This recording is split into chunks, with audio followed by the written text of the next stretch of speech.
എല്ലാവർക്കും എന്നാ ഉണ്ടെന്നേ വിശേഷമൊക്കെ സുഖമാണോ എല്ലാവർക്കും? ഞാനിപ്പോൾ എന്തിനാണ് എൻ്റെ ഓൺ വോയിസുമായിട്ട് വന്നതെന്ന് ചിന്തിക്കുന്നതാണ് അല്ലേ?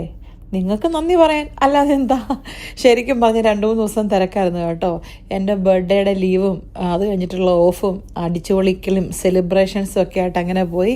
പക്ഷേ നിങ്ങളുടെ മെസ്സേജ് എല്ലാം ഞാൻ കാണുന്നുണ്ടായിരുന്നു.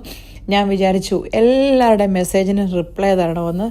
പക്ഷേ നിങ്ങൾ എന്നെ ഞെട്ടിച്ച് കളഞ്ഞു. നിങ്ങളുടെ സ്നേഹം അതിന് റിപ്ലൈ തരാനിരുന്ന എനിക്ക് തോന്നുന്നു ഓരോ മെസ്സേജിന് റിപ്ലൈ കൊടുക്കാനിരുന്ന ഞാൻ കൂലിക്ക് ആളെ വെക്കേണ്ടി വരും. അതുപോലെ മെസ്സേജ് ഉണ്ടായിരുന്നു കേട്ടോ. നിങ്ങളുടെ സ്നേഹത്തിന് എത്ര നന്ദി പറഞ്ഞാലും മതിയാവത്തില്ല കേട്ടോ.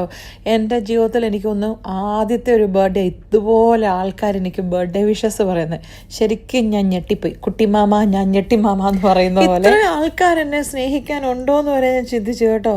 ഞാൻ ഇത്രയൊന്നും പ്രതീക്ഷിച്ചില്ല. ശരിക്കും പറഞ്ഞാൽ ശരിക്കും എല്ലാവർക്കും താങ്ക് യു സോ മച്ച്. എനിക്ക് മെസ്സേജ് അയച്ച എല്ലാവർക്കും. ഇന്ന് ഞാൻ പറഞ്ഞില്ലേ, ജോലി കഴിഞ്ഞ് വന്നിട്ട് നല്ല തിരക്കായിരുന്നു. ചെറിയൊരു ക്ഷീണവും തലവേദനയൊക്കെ ഉണ്ടാവുകൊണ്ട് ഞാൻ കിടക്കുവാണ്. നാളെയും കൂടെ എനിക്ക് ജോലിയുണ്ടേ. നാളെ കഴിഞ്ഞ് നിങ്ങളുടെ മെസ്സേജിനൊക്കെ റിപ്ലൈ തരാം കേട്ടോ. ആരെയും മറന്നിട്ടോ ഒന്നുമല്ല. അപ്പം 2 ദിവസം എനിക്കൊരു എക്സ്ക്യൂസ് തരും എന്നുള്ള പ്രതീക്ഷയിൽ ഞാനെന്നാ പൊക്കോട്ടെ. ഒരിക്കൽ കൂടി എൻ്റെ ബർത്ത്ഡേ, ഞങ്ങളുടെ ബർത്ത്ഡേ കളർഫുൾ ആക്കി തന്ന എല്ലാവർക്കും ഒത്തിരി നന്ദി. അപ്പോൾ ഒരിക്കൽ കൂടി എൻ്റെ ഇൻസ്റ്റാ, ഫേസ്ബുക്ക്, യൂട്യൂബ് ഫാമിലി മെമ്പേഴ്സിന് നന്ദി അറിയിച്ചുകൊണ്ട് പോയിച്ചും വരാം.